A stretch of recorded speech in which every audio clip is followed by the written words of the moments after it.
Après avoir déjà remporté un Golden Globes en tant que meilleure actrice dans ce film, sorti déjà depuis 2 mois aux États-Unis, Tar débarque enfin par chez nous avec à son bord la merveilleuse Cate Blanchett. Mais alors, que vaut réellement ce dernier? Mérite-t-il de votre temps pour être regardé? Eh bien ça, c'est ce que je vous propose de découvrir aujourd'hui dans cette critique.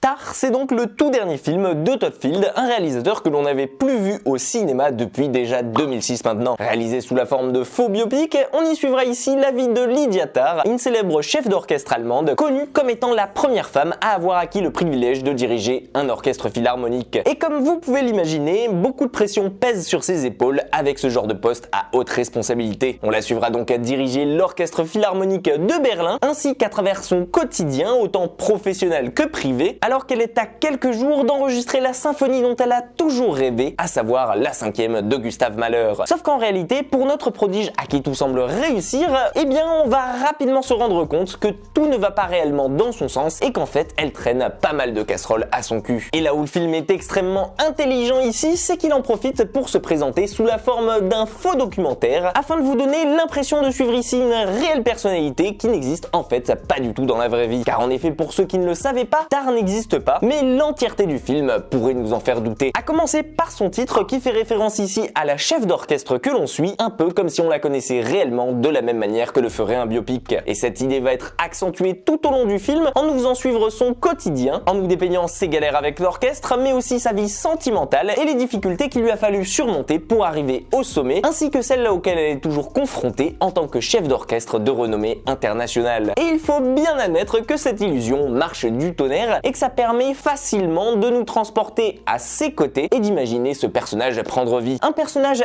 assez étrange qui d'ailleurs prend brillamment vie ici grâce à une Cate Blanchett que l'on sent imposante et impressionnante dans ce rôle-là. À côté, le film en profitera d'ailleurs pour parler un petit peu de cancel culture ainsi que de notre rapport face aux œuvres des artistes et ce à quoi on peut réduire leur création lorsque l'on en sait un peu plus sur leur vie privée. Malheureusement, et si tout ça peut vous sembler réjouissant et que le film paraît assez intéressant dit comme ça, en réalité, il en est tout autre. Et pour l'avoir quelque peu subi, je peux vous dire que ce Tar souffre d'un très gros problème, en partie dû à sa durée, le film avoisinant facilement les 2h30, mais en réalité lié au fait qu'il ne raconte rien. Car oui, malheureusement, en plus d'être très long et malgré une intrigue prometteuse aux côtés de la ravissante Cate Blanchett, je pense que vous vous rendrez compte assez rapidement ici combien le scénario de ce Tar est en fait creux et surtout à quel point ça pénalise le film. Parce qu'au final, si je résume bien, il s'agit juste d'un documentaire qui nous dépeint la chute d'une personnalité qui n'existe même pas dans la vraie vie et dont on se contente juste de suivre le quotidien sans qu'il y ait jamais véritablement de rebondissement ou que le film nous en offre beaucoup sur elle pour qu'on puisse tenter de s'y attacher réellement. Et pourtant, je peux vous assurer que j'y ai mis du bien et que je suis resté jusqu'au bout en espérant qu'à un certain moment, l'intrigue allait décoller. Moment qui malheureusement pour moi n'est jamais arrivé. Bref, c'est tout le contraire de ce que pouvait nous offrir par exemple un Xavier Dolan avec son très réussi Ma vie avec John F. Donovan et qui dans le même style, lui, n'était pas du tout radin avec le personnage de Kit Harington qui l'étoffait tout au long du film en offrant à son spectateur de quoi se délecter pour qu'il puisse réellement s'attacher à lui. Le tout avec un personnage fictif. Alors, je veux bien admettre que moi-même je ne suis peut-être pas la cible de ce genre de film et qu'il s'adresse à un autre public que moi qui s'y connaîtra peut-être plus par rapport à ce milieu artistique et qui se plaira à reconnaître toutes les références ici et tous les mots sophistiqués qui y sont employés. Mais pour moi, ce genre de film qui se la joue biopic qui plus est, s'il veut réellement espérer marcher, devrait s'adapter à son spectateur et non l'inverse. Surtout quand derrière, il n'a pas de réelle base de fans vu que le personnage de Lydia Tar n'existe pas. Et personnellement, de mon côté, ne connaissant absolument rien au monde de la musique, j'aurais préféré en savoir plus sur le processus de création, de mise en place d'un orchestre, savoir un peu comment on le dirige de l'intérieur et même comment on l'accompagne, plutôt que de suivre ici les tribulations sentimentales d'un chef d'orchestre. Il y a Bridget Jones pour ça. Bref, je pense que vous l'aurez assez bien compris à travers cette critique, je ne peux malheureusement pas vous recommander d'aller voir ce film. Et quand bien même j'ai apprécié la prestation impressionnante que nous livre Cate Blanchett tout au long du film, ce n'est pas ça qui m'a empêché de m'ennuyer ou bien de combler le vide dont fait preuve ce Tar ici. Mais peut-être y en a-t-il parmi vous qui l'ont vu et qui ont passé un bien meilleur moment que moi. Alors si c'est le cas, n'hésitez pas à me le faire savoir en commentaire et à me donner votre avis sur le film, je serais curieux de lire tout ça. En tout cas, si la vidéo vous a plu, pensez à la partager, à lui laisser un petit j'aime et surtout à vous abonner à la chaîne si ce n'est pas déjà fait. En attendant, prenez soin de vous et quant à nous, on se dit à très vite